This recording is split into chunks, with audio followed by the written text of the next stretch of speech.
Frogman Friday.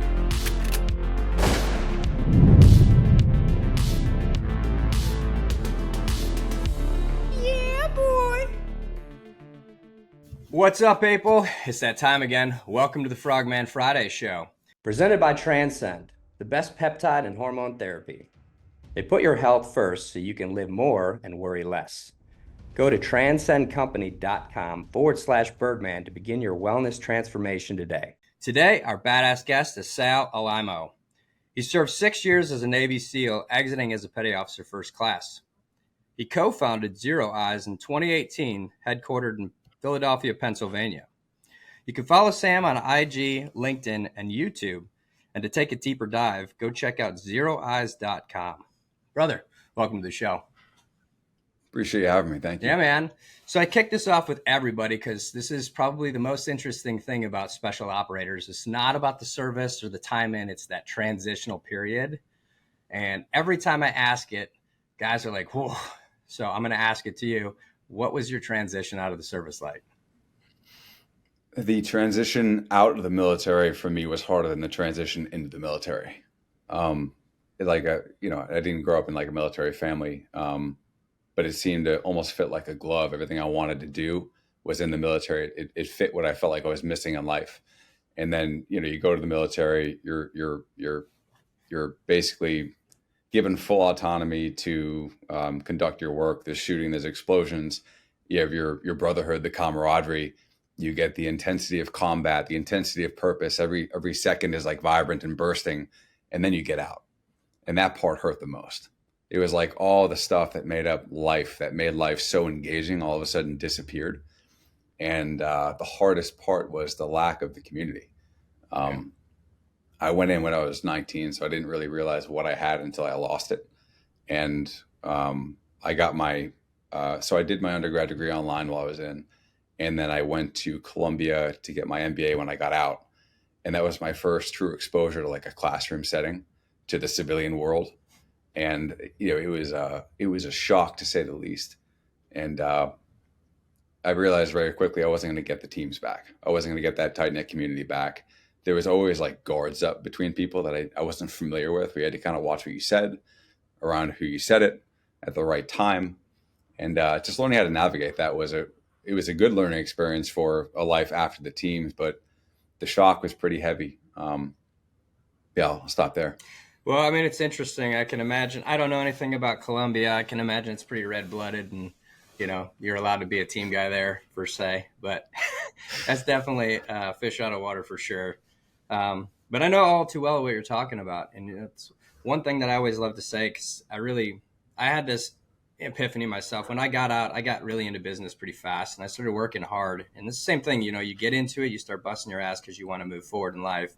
And then you stop and you look back and you're like, there's something missing here. And I came back to it and I was like, I can go skydive because I do it quite a bit. I could go dive in the water. I could go blow stuff up because I live in Texas legally and we shoot guns all the time. But the camaraderie, that brotherhood, that is what is gone.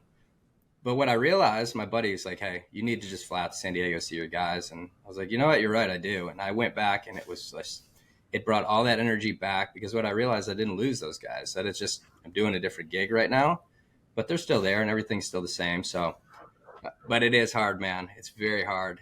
Sounds like you took a nice approach to it though. Some guys slide to the bottle, other guys go to Colombia. So good job, man.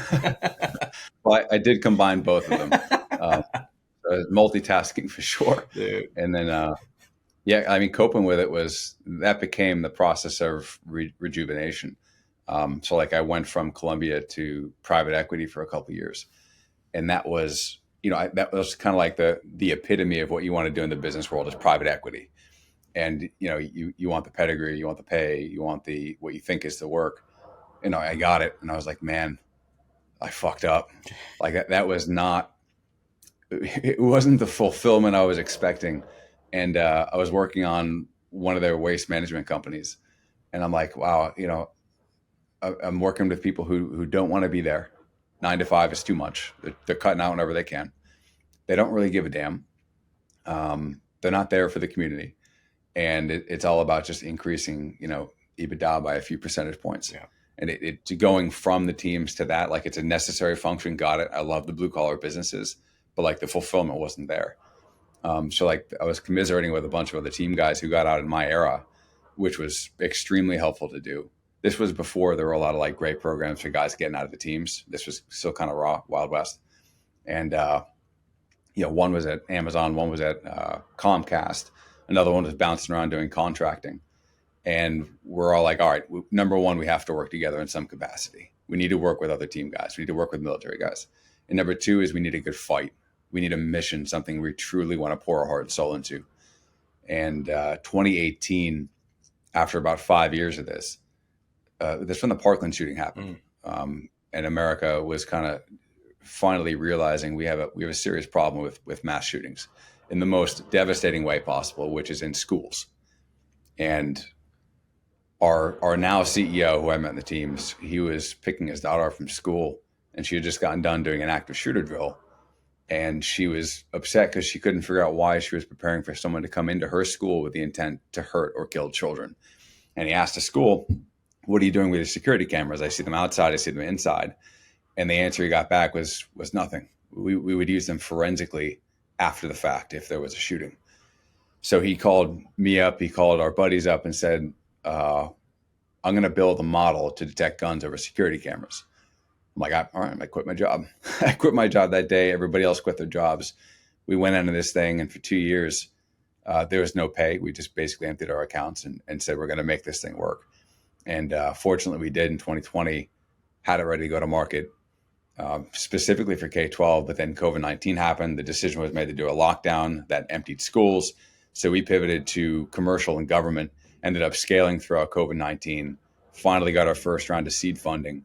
And then from there, it's been off to the races. So we had a really difficult time in the beginning, like most startups, but then it turned into a true unicorn story. So super grateful for that. Man, well, it's beautiful. That's the one thing that you learn the most of is pivoting, deviating on the fly, right? So it's like, okay, the shutdown happened and you actually made it work, which is awesome. And now come back full circle.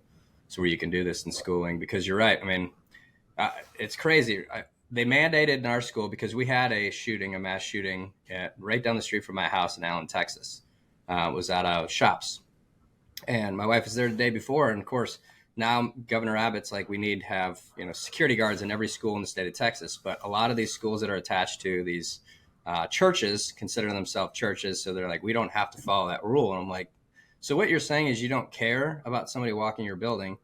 What are other options that we can actually take care of these children? So what you've created here with your teammates is absolutely remarkable, because it's just that massive layer of like, okay, we and the team's trained to look at the hands, but what can we detect early? That's pretty awesome. So let's dig into ZeroEyes. Talk about, you guys created this.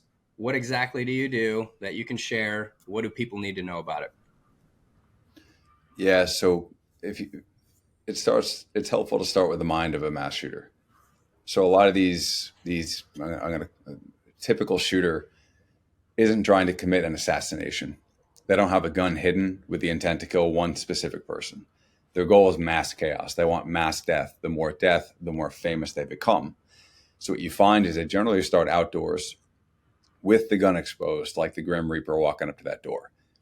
Then they want to cause mass mayhem. They want their image on the news. They want their name to be spoken of. And you find that after most of these shootings, these shooters are then worshipped. There's this underground tranche of, I don't even know what to call it, a school shooting culture. And they want to contribute to that lineage. So to that end, they're very public with it. And our goal is to pick up the exposed gun. So in K-12, it's something between 60 and 70% of every shooting starts outside before it goes inside. Uvalde in Texas, for instance, that gun was exposed outside in front of security cameras. That's why we built the software. Or in Parkland, where the shooter was pacing back and forth in the stairwell with the gun out before he was about to do it, getting himself amped up. That's why we built the software. And how it works is if I'm in a parking lot and there's a camera there watching me, the second I pull out that gun and the camera sees it, an alert is sent from that location to our operating center. We have one in Philadelphia and we have one in Honolulu, Hawaii. That operating center is staffed 100% with former military veterans or law enforcement personnel. So they're very calm under pressure. They're very good at identifying guns. and then they're going to verify. So we have a human in the loop. The human verifies that the image is in fact a true positive. Then we dispatch it to the client. The moment we hit dispatch, that automatically syncs us to the local 911 dispatch center. That also ignites a text message and an alert through a mobile app, through their security system, and through a desktop dashboard. So what they get is an image of the shooter, the exact location of the shooter, and then that enables them to know what kind of weapon system the shooter has. So what we want to do is give police the information they need to get exactly to where that shooter is and know what they're getting into, so that when they get there, they don't have to hold. That's one of the biggest problems we come across. If there's a shooting, 911 gets about 100 different conflicting phone calls saying one shooter, two shooters, three shooters, north side, south side, east side, west side. We don't know where they are. And then they have to show up and then figure it out before they can do anything. But if you have a 15-acre campus, what are you going to do? Right. You're not going to go door to door, room to room. It's going to take you hours. So we literally drop them a pin so they could drive straight to where that shooter is on the north side of a 20-acre campus and do what they do best, which is number one, stop the killing, and number two, stop the dying. That's why we built the software in a nutshell. That's the whole flow process. Jeez, man. I mean, this just doesn't apply to schools. This applies to every business, every building, every municipality. I mean, that's wow. So it ties into the cameras directly, the software that they already have, or do you implement that? Good question. So it takes what they already have. Okay. It's like we're straight up a software company. It's like we don't even sell the cameras, and we find that most schools. So we're not just in schools now because we pivoted. We're in every commercial vertical. We're in DoD. We're in Fed. We're in K-12. We're in higher education. But we found it specifically to keep kids safe. But everybody already has security cameras. Like they're already everywhere in America. Every building in America has security cameras for the most part. And we think about ZeroEyes as sort of like the digital fire alarm of the 21st century. So how many people die in buildings that get burned down now in America? Almost none. How many people are dying from gun violence in public space in America? Many, many. So at some point, we think ZeroEyes is going to be coded. Some form of gun detection will be on every security camera, proactively looking for guns where they shouldn't be. And I do want to make it clear too, because this point comes up a lot. Like we're nonpartisan. We're not right. We're not left. The goal isn't to take anybody's guns away in any way, shape, or form. Like I own quite a few myself. The goal is to tell you when there's an assault rifle or an AK-47 outside of an elementary school. And most people can agree that that's a good fight. In fact, in Texas, about a month ago, we got a detection. 3 young adults walked up outside the double doors of an elementary school, pulled an AK-47 out of a duffel bag, and started trying to break down those doors. We dispatched it. They ended up getting apprehended, but this is happening more and more. You know, one, the people who get our software are more likely to have a mass shooting event, but two, I think people are shocked at how many guns are in their schools or in their businesses that aren't fired, that they don't know about. We only know about the ones that are. But once we install, we start picking up guns left and right in the schools, whichever school it is, realizes like it's only a matter of time before one of those guns that happens to be floating around the hallway actually goes off. It was something none of us expected to find. Wow. So flipping the script, because I know that when I go to my kids' school, you know, sometimes I carry, sometimes I don't. We do this watchdog thing where we're allowed to stay the whole day, and we're actually supposed to do security around the building and that. And now they have armed guards, which is awesome. And we have a full-on police officer in the school, you know, during the day for the kids every day. So you know that you have, you know, the government or the city behind you, which is awesome. If I'm just a normal patriot and I'm walking up to my kid's school and I carry for, just either a living or I carry just in general for my safety, I walk up to the school, it detects me. I'm not a guy who's going into a school to do anything, but it's still going to detect that gun. Is that right?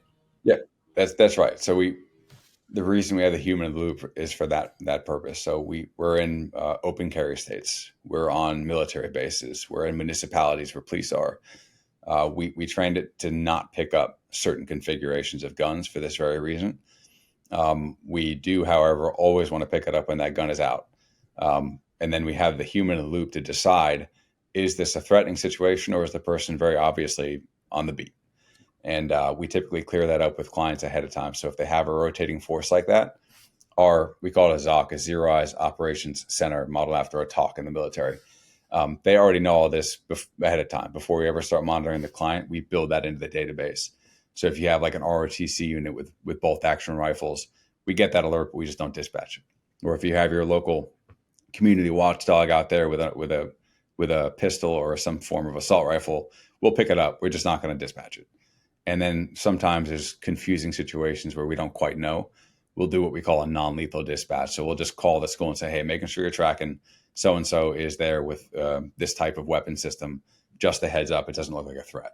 So there's multiple levels of alerts we can do to make sure we're not, like, one, infringing on anybody's rights, and then two, making sure we're not missing the real thing. That's amazing, man. Wow. I mean, we've had a lot of guys on here who are entrepreneurs and have created some pretty cool stuff, but this is full send, man. You should be proud of the stuff that you've created. And I love that, you're always going to be successful when you're doing things for the right reasons. And starting this out based off of the children and keeping them safe is so honorable and just so much. It's so needed. No, I applaud you and your teammates, man. What do we need to know about it? What don't we know about this? How can people get involved with you and help you? Not just on like, I want to put this at my school. Like, how can the public help you guys scale to where you want to be? Yeah, it's awareness. So like, we're the best kept secret. A lot of people, when they hear about the software, they don't believe us. And then two, they say, if you could actually do what you say you can do, why you're not already on every school and every school in America. Like, if it's that good, why is it not there? Well, it's because it's new. Like, we're still dealing with the earliest of the early adopters.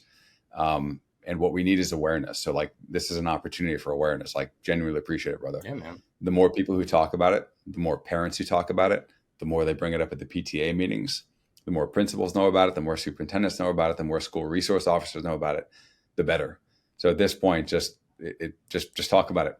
Let people know it exists and bring it up at school meetings, because that's the only way this thing has grown so far, is from word of mouth.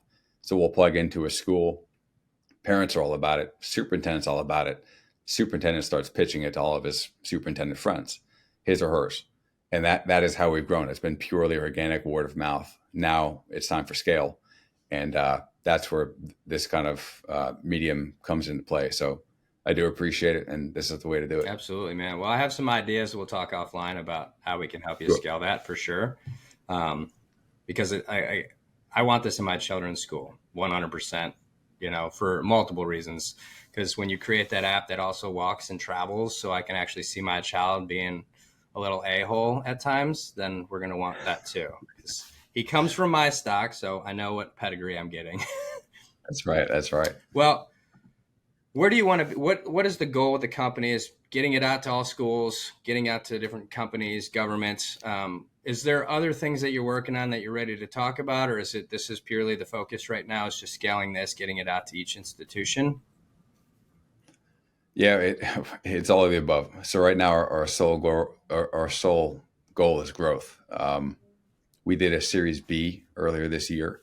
So to date, we've raised about $100 million. We're pushing 200 plus employees. We're in about 43 states, a couple of countries. And the goal is to just keep chugging along. We're going to keep growing as fast as we can. It's the mission, like you just brought up. The mission is everything. That's why we have the culture we do. It's to literally keep people safe from getting shot at a school or a church or a synagogue or a business. Sole focus is to grow and get as many cameras as possible. As far as long term, I don't know yet. It may be we start acquiring companies and grow horizontally. It might be we go for an IPO. There could be many different options to take. But right now, after the Series B, 2025 is nothing but growth. So I'm looking forward to it. Yeah, man. I have a feeling that you're going to do quite well in 2025. I don't know why. I'm saying. I have a good feeling about that. Cool, man. Well, I'm going to spread this out. We're going to push this out in many different forms to get the word out. And then we're going to talk offline about how we can do some stuff to help you on that scale side of the house. I really appreciate you coming on, dude. And one thing I always like to mess around with people, I always end it with something completely different. You did serve, and we don't ever touch on the service really. But people know that what you do, being a SEAL, being in the special operations community, is a pretty big deal. And so let's talk in that a little bit. I want to hear a story from you that either you had a mentor that did something for you in your life, somebody who gave their life for this country. Essentially what I'm looking for is a story that most people would not know, so we can continue that story on for generations to come for people to hear. What did it for you, man? What was something special in your career that changed your world, changed your life, or just mentored you? That is a tough one. Mm-hmm. I mean, it's tough on a number of counts. Like one, there's so many I could pick from the teams. Some of the most incredible, exceptional human beings I've ever met in my life, all jam packed into like one little community in like a short, intense period. For me, was 6 years in the teams. It probably, it probably ties into the worst experience, which was the loss of brothers. I'd say September 21st, 2010. It was my first mission, actually. We lost a couple team guys in a helicopter. And, one of them was my best buddy. One of them was my mentor. And they really taught me the value of just literally a life, because they were vibrant and they were aggressive and they fucking loved life. And to see that pivot from life to non-life, they set the stage for me for the rest of my life and everybody else who was on the mission.